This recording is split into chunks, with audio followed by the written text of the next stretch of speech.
Good afternoon, ladies and gentlemen. Please join me in welcoming our television and webcast viewers. My name is Fred Mifflin, President of the Canadian Club of Toronto. Viewers, we're very pleased that you are participating with us today. For 120 years, the Canadian Club has been proud to provide a forum for leaders in every aspect of society to share their ideas with us and to challenge our thinking. We're committed to providing a welcoming venue for discussion and debate on issues that impact our daily lives. Through our programs and activities, we offer access to dynamic public, political, and business figures from around the world, like our guest today, Ed Clark. Before I formally introduce Ed, here's a snapshot of some of our upcoming events. On October 25th, Canadian entrepreneur Zita Cobb will join us to discuss the guiding principles behind the Shorefast Foundation's projects on Fogo Island, Newfoundland, including the award-winning luxury geotourism destination, the Fogo Island Inn. And on November 2nd, join us for breakfast at Facebook headquarters as John Ehrlichman, anchor of BNN and CTV National News, sits down with Jordan Banks, Managing Director of Facebook and Instagram, to talk about how social media and disruptors are changing the way successful businesses go to market. To order your tickets or to learn more about the club, please visit our website at canadianclub.org. You can also join the conversation via Twitter and Instagram by following us at CDNCLUBTO or by using that hashtag. I want to express special thanks to today's event sponsor, McCarthy Tétrault. Thank you for your generous support.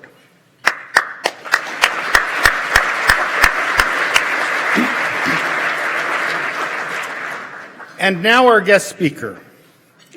Ed Clark, perhaps best known to us in his previous role as President and CEO of TD Bank Group, could be doing a lot of things with his free time today. Instead, since June 2015, he has been providing senior-level strategic advice to Premier Wynne about how to grow Ontario's economy for long-term future success. Given the depth of his experience and business acumen, we're certainly fortunate that he said yes to this very important mandate. Providing advice to the Premier comes naturally to Mr. Clark, who also chairs the Premier's Advisory Council on Government Assets. He also keeps a busy schedule of advisory and community building roles. These include being a member of the Chair's Advisory Council of Habitat for Humanity Toronto, as well as Wood Green Community Services. Mr. Clark also chairs the Advisory Board for the School of Public Policy and Governance at U of T, and he has been a trustee of the U.S.-based Brookings Institute since 2014. In 2010, he was appointed to the Order of Canada for his contributions to Canada's banking and financial industry, as well as for his philanthropic activities. That same year, he was named Canada's Outstanding CEO. Barron's also added his name to its prestigious list for the world's 30 best CEOs in 2012 and 2013. And now we're happy to have him speak to us about securing Ontario's long-term success. He's kindly agreed to take questions following his address, so please fill out the Q&A cards, which are on your table, and one of our volunteers will accept them. Ed, welcome. The Canadian Club of Toronto's podium is yours.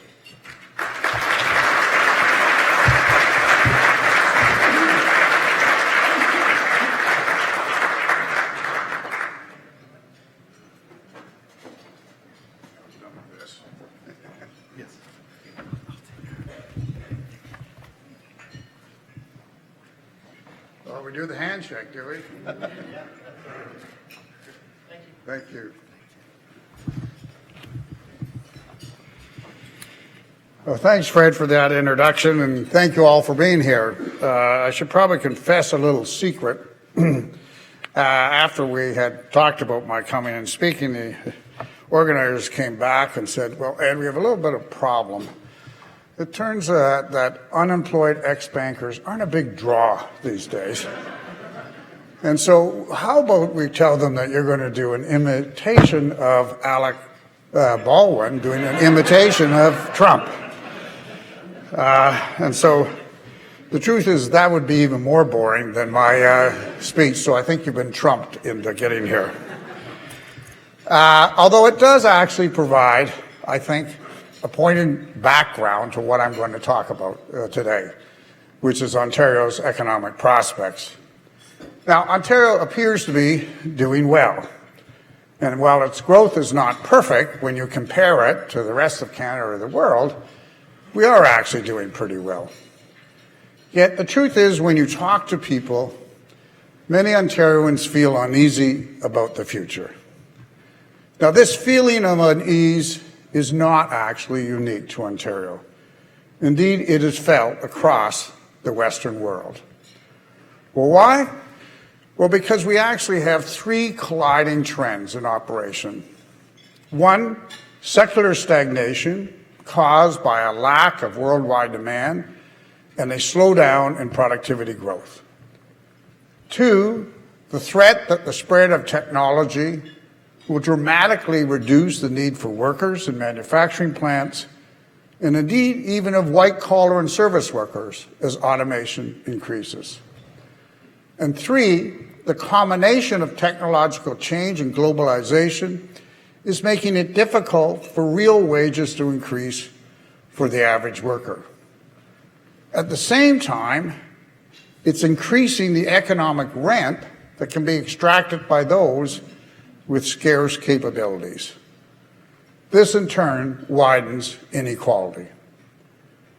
So we, like most countries in the world, worry that many workers are being left behind. And this worry has been obviously a major factor in world events such as Brexit and, of course, the US presidential election. Many are concerned that the modern economy greatly benefits some, but not others. They wonder, is this the kind of economic growth we really want? Wasn't the economy of yesterday better than the one we're having today? Now, what's ironic is at the same time, policymakers worry that productivity growth is slowing, partly because the dispersion of new technologies has actually slowed down. But if we take measures to speed it up, will we create even greater problems? So what do? Press for more productivity growth or less? I believe that it's a false dichotomy, that society is going to have to choose between future growth and fair growth. You can address both. In fact, you absolutely must address both. Fair income distribution cannot happen without economic growth to support it. But at the same time, economic growth is not sustainable in the long run without the social cohesion and sense of fairness that comes from ensuring that everybody enjoys the benefits of economic growth. Ignoring income inequality leads to instability and protectionist policies which hamper growth. We need to ensure future economic growth reaches everyone. So how to do this? Well, we have to recognize the opportunity and challenges facing both the knowledge economy and, importantly, distinction and its key subset, the innovation economy. So we need to do a few things. First, take advantage of the base we have built in innovation to make Ontario the alternative to Silicon Valley. I will touch on what needs to be done to take that innovation base that we built to the next level a few minutes in my remarks.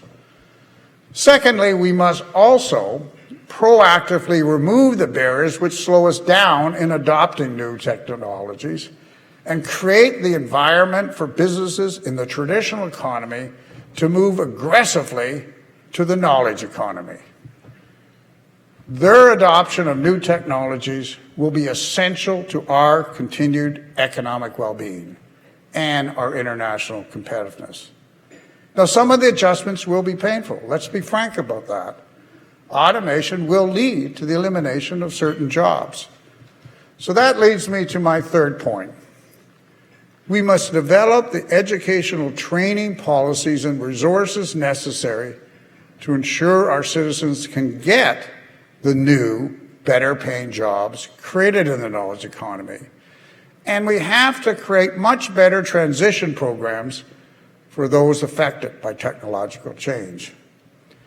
You know, nothing will raise productivity levels faster, and therefore real incomes faster, than having every firm in Ontario or Canada use the best technology and practices of the leading firms globally in their industry.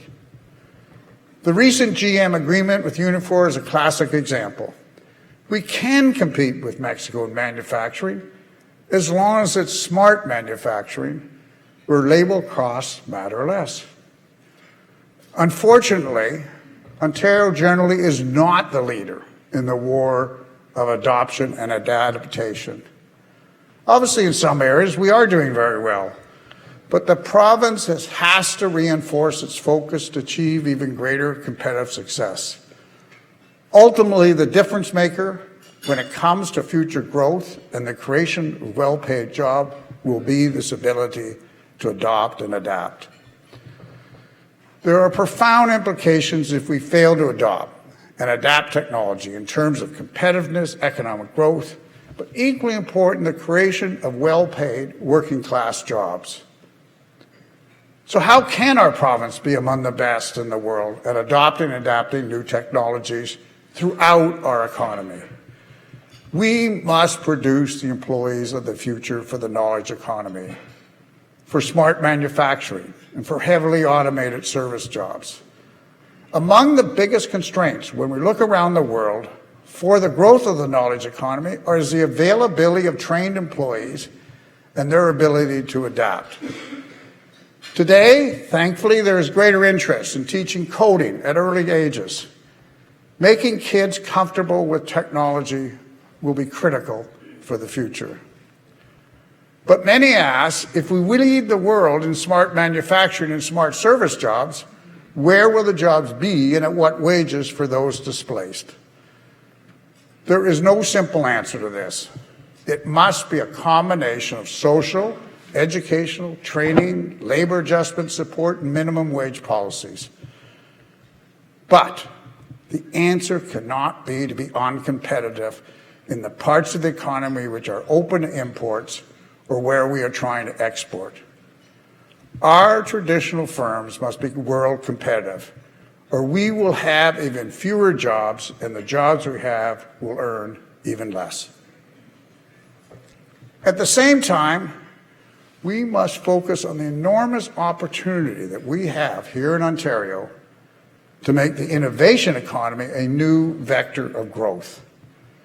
Frankly, we have to seize it with both hands. This is not a nice to have, this is a must have for Ontario, and it could be our ace in the hand.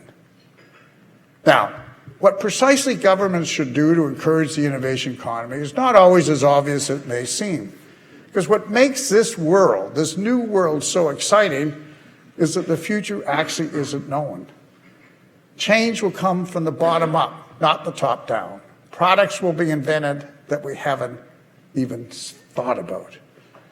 The government must focus on augmenting the supply side, hoping supply, ironically, will create its own demand. Have the best people, and they will find a way to invent new companies and new products. Create the right environment, and companies will come to where the supply of talent is and ideas are located. This doesn't mean there's no role for government, quite the opposite. Having well-run governments able to fund the essential infrastructure of a modern economy is more important than ever. They have to be great at creating cities where people with choice want to work, in creating colleges and universities and medical systems that attract the best and produce the best, ensuring that we supply the right college and university graduates needed in the knowledge economy, investing in the infrastructure to increase the economy's capacity to grow, and supporting the creation of flourishing and innovation hubs and incubators that support high-growth firms. As you all are aware, the Premier is definitely a builder and has focused her government on doing just that, investing in the infrastructure of a modern economy. This is good news. As I got into this role, I've been struck by, frankly, how many pieces have already been put in place by governments over the years, and how many are in progress today. The government is addressing our transportation deficit. We do have great hospitals, colleges, and universities. The governments have invested in world-class research institutes in cancer, and brain, and regenerative medicine. And truly, we have created an enviable supply of STEM graduates, and as a result, put Ontario on the map for innovation. With these innovation centres in Ottawa, Kitchener-Waterloo, and Greater Toronto, we do really actually have an enormous lead in being the alternative to Silicon Valley. We see this in the action of key players. Google has recently expanded its engineering office in Kitchener-Waterloo and now has over 800 employees in Canada, with the majority in Waterloo and Toronto. GM announced that they are hiring 700 engineers to make Oshawa and Markham a global centre of excellence for self-driving cars. QNX and Shopify in Ottawa are global leaders, one in the automobile software operating systems and the other in e-commerce. And over a week ago, Thomson Reuters announced it will move its CEO and CFO to Toronto and will establish in Toronto one of its key innovation centres. What's common to all these growth stories? The firms come and stay because of the people. No subsidies, no tax breaks were required. And so a message does emerge. In this case, supply really did create demand. Produce the supply of people, and firms will come. Selling this Ontario advantage has become an important feature of the province's competitiveness strategy. Another message is that governments do matter, but in a way I've mentioned before, by doing no harm and supporting core institutions and fundamental research. For GM, this meant a regulatory regime friendly to the testing of self-driven cars. For Google, government mattered in the more traditional sense, doing their job, building a great post-secondary education system with experiential learning, in this case, the University of Waterloo, producing the most sought-after graduates in the world, and supporting, along with private philanthropy, the Institute for Quantum Computing. For Thomson Reuters, it meant working with the government to ensure the education system can grow its supply of graduates in key IT areas, and that immigration policies would not block the rotation of key supervising positions needed to establish the Centre of Excellence. We must have an education strategy which both expands the number of STEM graduates and increases the percent with experiential learning. The success of places like the University of Waterloo has proven the value of this model. Presidents of Canadian universities have endorsed this model. So let's get on with it. We must draw more women in these fields, and more generally, more Canadians. To do that, we have to work at how we interest more young high school Canadians in these courses. Now, they promised me Fred hasn't drunk out of this here. Let me look back at the barriers slowing the growth and driving the innovation economy to where I think we can take it. In the speech I gave last year, I highlighted the need to make Toronto KW a true corridor. This was going to require dramatically improving the transportation links in the long run and significantly improving them in the short run. This June, Minister Del Duca announced that the government has secured an agreement in principle with CN that will allow GO Regional Express Rail to be built along the Kitchener-GO corridor. And just a few weeks ago, he announced plans to improve bus service along the highway by creating bus bypass shoulders. That's in addition to increasing service during peak times. A series of other future improvements will also decrease travel times along the highway corridor. And we know that the private sector is looking at commuter air service. But when we step back, we say, what is our core challenge to get where we want to get to? We have to figure out how to ensure that our startups, which are plentiful, scale up, that they remain committed to Canada and grow to become great international players. To do that, we're going to have to address some of the core issues. Too often our successes are bought or encouraged to relocate to Silicon Valley, truncating the process of building great Canadian firms. Now, it turns out that this issue for the innovation economy and scaling up, is also true across the traditional economy. Three elements are key to changing the current trap in which we in Ontario and frankly in Canada find ourselves: people, markets, and finance. Despite our investments in education, our startups, as they grow, often still face critical talent shortages. Yes, we have great colleges and universities educating wonderful STEM undergraduates, but half of them are foreigners and most go home. And many of our Canadian students leave because they see the future in bigger firms south of the border. So it turns out in the end that talent still remains often quite scarce. In other cases, people with critical skills or expertise who live outside, but our immigration policies makes it very difficult to bring those people in. We need rules that let companies bring the best and the brightest to Canada and enable foreign students to put their roots here. At the same time, we need policies to encourage global operations to locate here.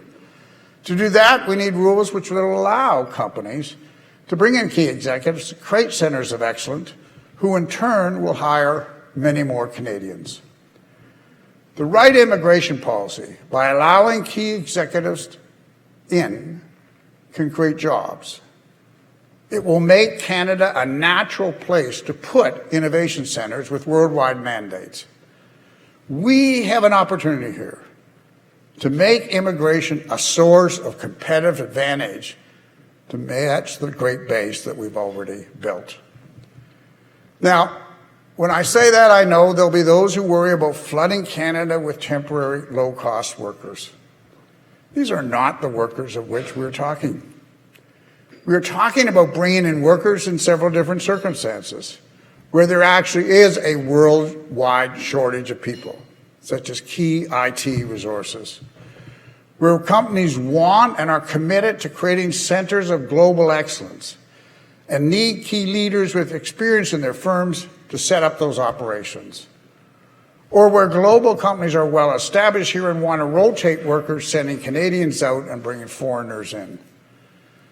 Sensible and transparent immigration rules can increase Canada's access to global talent while protecting and expanding Canadian jobs. Our immigration system should be a source of economic strength, not a weakness. Let me use Thomson Reuters as an example. They plan initially to have a base of 400 employees over the next 2 years, and this number is going to grow to 1,500 over time. To put this in place, they're going to bring in a small number of executives and supervisors on a short-term basis who know the Thomson Reuters systems or who are expert or have the skills in the advanced work of the Toronto Technology Centre. A small number of temporary workers enables the creation of 400 plus Canadian jobs, growing to 1,500. All here, paying taxes, spending money, creating more jobs. Ontario should do this again and again and again. We are working actively with Ottawa. The Federal Minister of Immigration, John McCallum, is on the case, and it is clear by his speeches that he is determined to make positive changes. I am confident we will have a federal strategy developed in conjunction with the provinces that does that. Cooperative federalism really can work.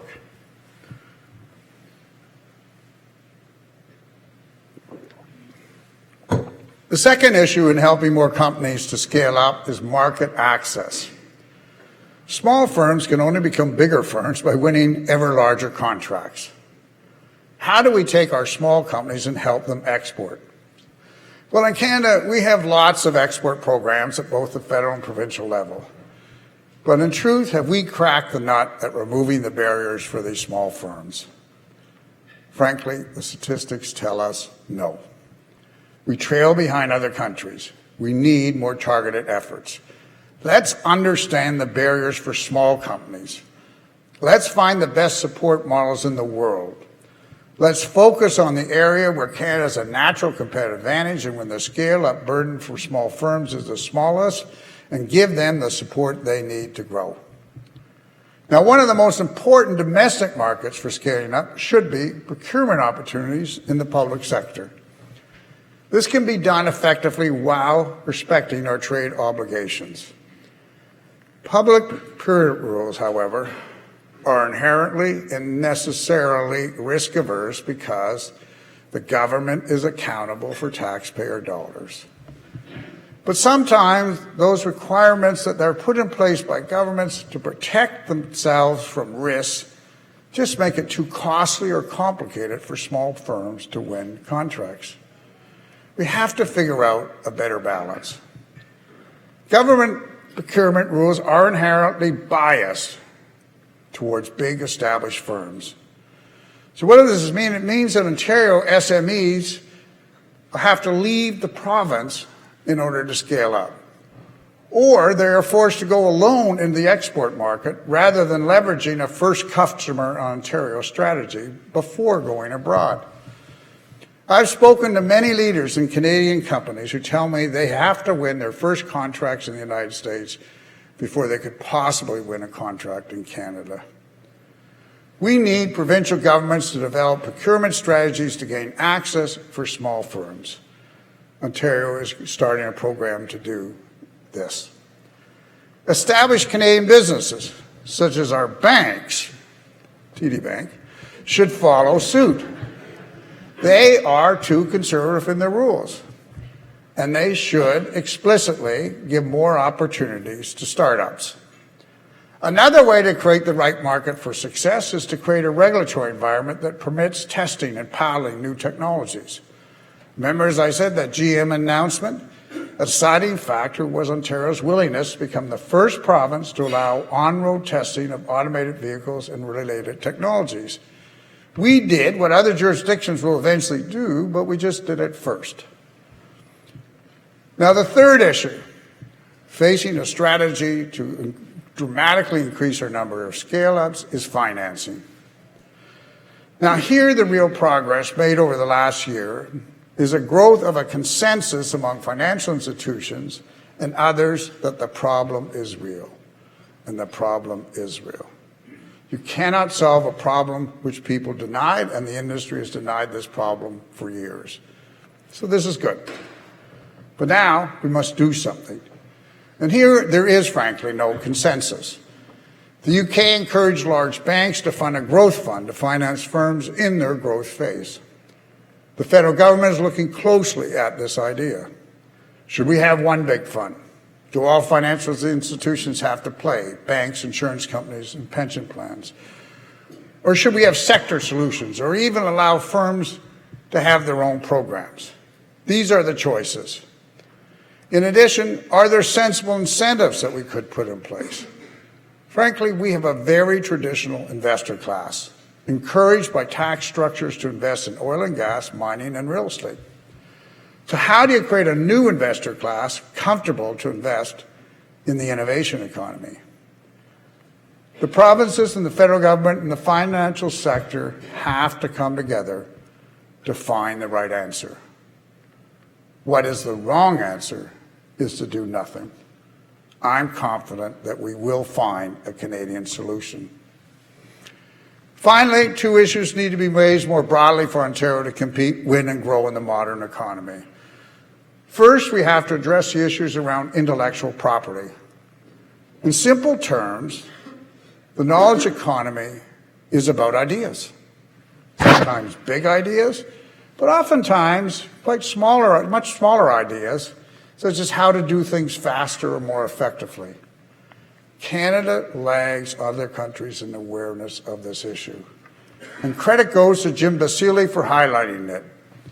As he points out, once a company gets to a certain size, understanding how to protect and strategically manage IP is the single most important factor for continued success. Now, Canada needs a national intellectual property strategy to spread that understanding. We need an IP policy, including a policy governing our trade negotiations, that protects and supports growing companies as they become international. Canada has too few large companies, and the knowledge economy puts IP as one of the most important building blocks. Second, the innovation sector of the economy also needs core research. The Perimeter Institute is a strong example of how core research activity helps to create leading-edge companies. Across our colleges, universities, and institutes, Ontario scholars are conducting world-leading research in artificial intelligence, clean water, genomics, and other life sciences.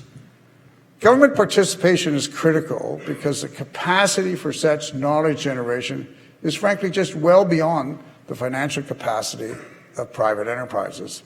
So partnerships are essential, and the governments have to be there to help fund. In fact, the really big questions of science and discovery are sometimes becoming too large for even one country to undertake. As a result, international collaborations are becoming the norm, so investing in core research earns Ontario a place in those international scientific collaborations.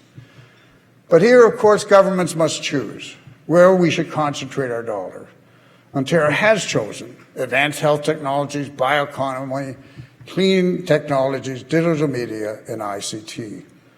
Ontario will harness and accelerate its considerable research strengths in cancer, brain, regenerative medicine, and quantum computing by supporting world-class research institutes in these areas. Let me leave you with a few final thoughts. I've touched on some of the contradictions playing out in the economy right now. Some people are nervous about our ability to compete, win, and grow in the knowledge economy. They don't think we're adapting fast enough to it. Others believe the transition is happening all too quickly, and they are rightfully worried that some of the adjustments will be tough. But we can't ignore the inevitable. The technological revolution sweeping the world is not just an opportunity, it's also actually a necessity, an absolute necessity for our growth. So Ontario is going to have to be bold and move aggressively. We have great things going our way. The province is investing in infrastructure and actively supporting key clusters so that Ontario can be truly the alternative to Silicon Valley. And if we address the challenges highlighted today around people, markets, and financing, I am confident that we will secure an incredible new source of growth, not just for us, but more importantly, for our children. But forging a new economy is not enough. We must continue to strengthen our traditional one so that Ontario continues to build the products and delivers the services the world wants at competitive prices. In growing our modern economy, we cannot leave people behind. It's vital that education and social policies are embedded in our economic strategy. When we step back, I think we can feel confident about Ontario's future. We actually do know full well the opportunities and challenges that lie ahead. And I think we are realistic about the advantages we possess, but also the challenges that we're going to face. We, as a group, are quite capable of creating the future we want. But we may do that, we must do it, and continue to have a sense of urgency, which matches the pace at which the world is changing. And we have to combine that with a fierce recognition that it's a much better place if we all get there together. Thank you very much.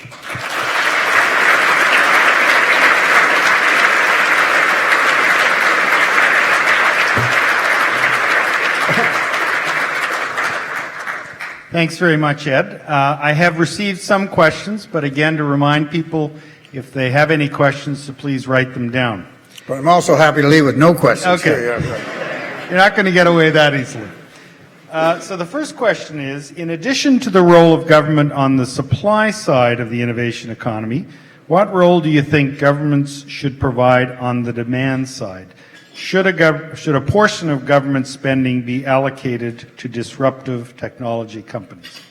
Well, I think I'm trying to get that in my procurement strategy. I think essentially I agree with that. I think, we have to figure out everyone has their reasons for not doing it. But I do think the major institutions, government, the big companies of Canada and Ontario have to sit there and say, I'm going to allocate a certain amount of my budget, and I'm going to bet firms knowing that they may fail in providing that product. And we have to have a political system, which unfortunately, right now, every time their failure punishes, and so you get the behavior that you do, say, well, then I'm going to hire the guy who can't fail. And I think there have to be a tolerance that if it's in this kind of domain, we're going to have some, procurement strategies that don't work. And you shouldn't beat up the agency for doing it. You should celebrate it like they do in Silicon Valley for trying. Okay. Second question. Given technology has no geographic constraints, how do you propose Ontario holds key talents within its borders in the future? Well, I don't think you can only do it because you are the place to be. And I think if if we can create a cluster, and I think that's what's so exciting. If I had one learning in the last 2 years, has been because as I throw myself in this, Ontario is envied around the world. The only people who don't know how great Ontario is in this space are Ontarians, which is kind of typical Canadian, right? But everyone in the world recognizes that we're just sitting on an enormous opportunity, and what we have to do is allow these firms to grow and scale up. And when you do that, then in fact, people want to be here, and that's what's the advantage of Silicon Valley. Is you want to be there because if you don't go to Google, you go to Facebook, and you move around and you don't care. And what's interesting, when you talk to people like in Google, they say, we don't care if someone leaves. We'll get them back, and we'll get them back with experience in several other firms, and so we'll steal all their capital knowledge when we rehire that people. That's what happens when you build a cluster, and we're on the verge of being able to do that. Okay, thanks. Electricity prices have been a challenging issue. What is Ontario's plan to address long-run electricity competitiveness? You're right. This is probably way there. That's why I gave Andrew Telezuski this award here. That was amazing. That is, unless you only had his name in the thing, that probably is what went on here. I think it is a challenge. I think, just to make the obvious point, is when you look at gasoline prices and you say, what determines gasoline prices? It's not what the cost of running the gas station is, nor is it the cost of getting the gasoline to the gas station.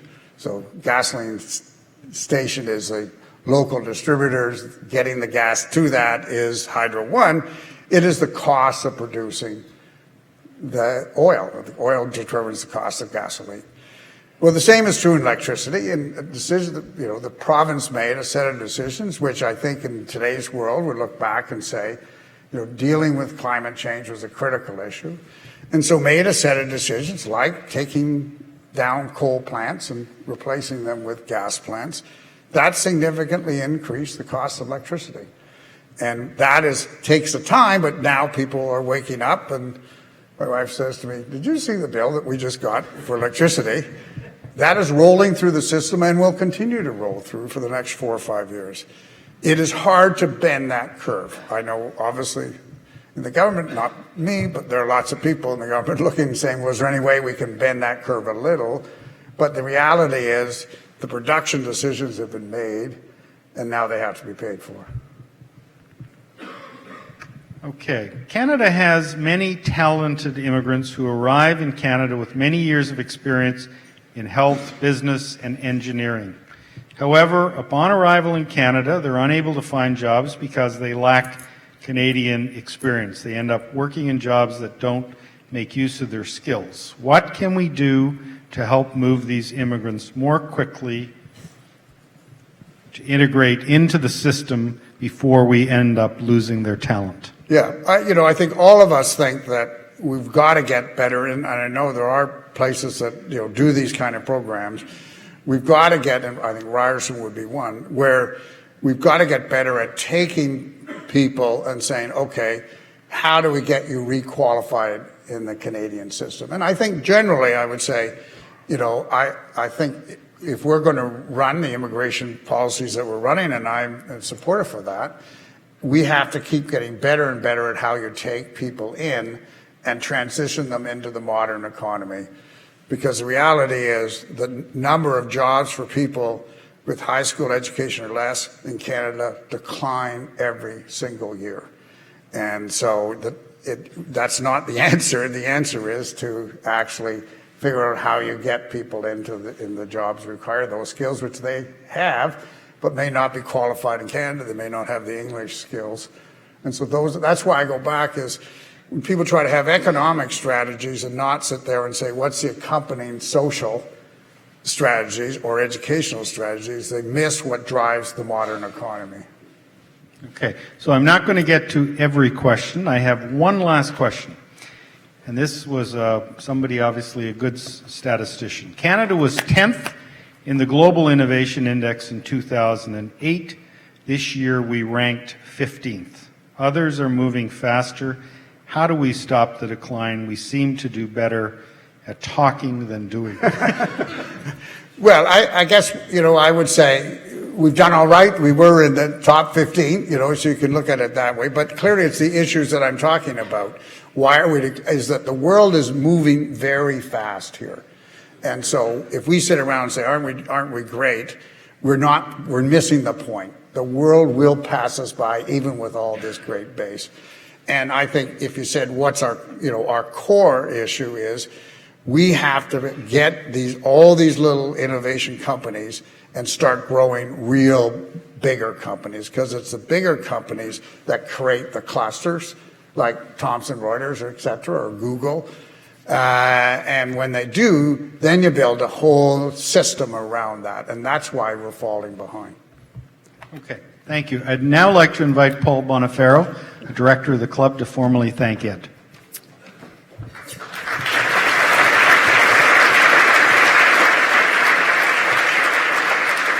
Thank you, and thank you, Ed. Now you know what the Premier and the Minister feel like in question period. On behalf of the Canadian Club of Toronto, I'd like to thank you for sharing your visionary insights about what our province needs to do to achieve and maintain long-term success. I've had the personal pleasure of working with you and saw firsthand how the province is benefiting from your tremendous wealth of business experience.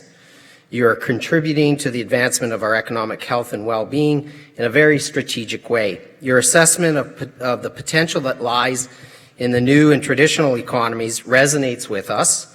We should heed your call for bold leadership and aggressive action across all sectors, since we all share the desire to see our province flourish for the long term.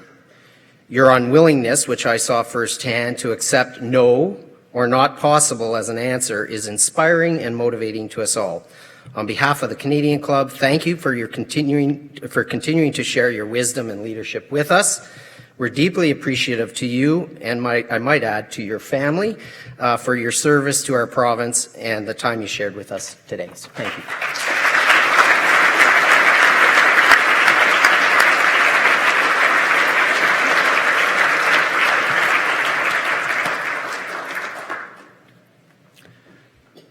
Thanks, Paul. I also want to reinforce our appreciation and thank Ed for joining us today. Also, thanks to McCarthy Tétrault for your support for today's event, and to Air Canada for your support for our season.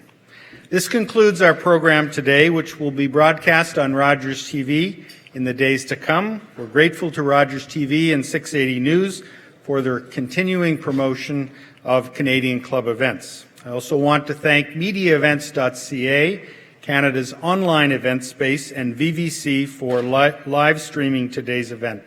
To learn more about the club, please visit us at canadianclub.org.